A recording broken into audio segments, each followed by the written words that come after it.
Dal 1 giugno 240 lavoratori stagionali dell'ESA, ente di sviluppo agricolo, dovranno rimanere a casa. Grazie di tutto per questi oltre 20 anni, adesso non c'è più bisogno di voi. Questo è in sintesi quello che la Regione Siciliana ha comunicato stamani ai lavoratori.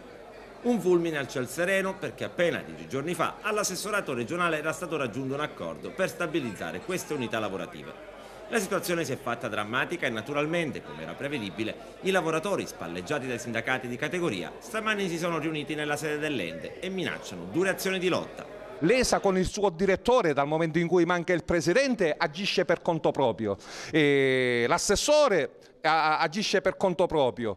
Noi siamo nel mezzo di questa situazione che non ci consente di stabilire di chi è la ragione e di chi è il torto, alla luce anche di un altro fatto, che non si sa se D'Antrasse fra qualche ora si dimetta, non si sa se l'Assemblea regionale approvi una mozione di sfiducia per mandare a casa Lombardo e quindi non si andrà alle elezioni a ottobre, ma si potrà andare alle elezioni alla fine di agosto e i primi di settembre.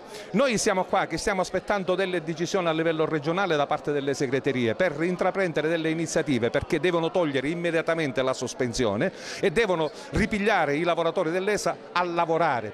Abbiamo definito un percorso con la politica regionale che doveva trovare poi spunto attraverso leggi che davano garanzia a questi lavoratori. Il risultato qual è? Il risultato è che dal 1 di giugno questi lavoratori sono sospesi perché l'ente non ha più risorse economiche per poter mantenere il rapporto di lavoro con gli ex trattoristi dell'ESA.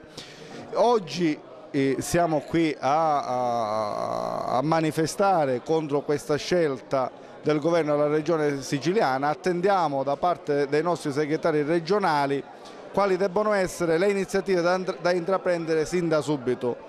Noi pensiamo di andare a Palermo a manifestare, ad incontrare il Presidente della Regione Lombardo, perché a questa situazione deve trovare una soluzione e la deve trovare subito, perché i lavoratori non possono restare a casa, non possono essere sospesi.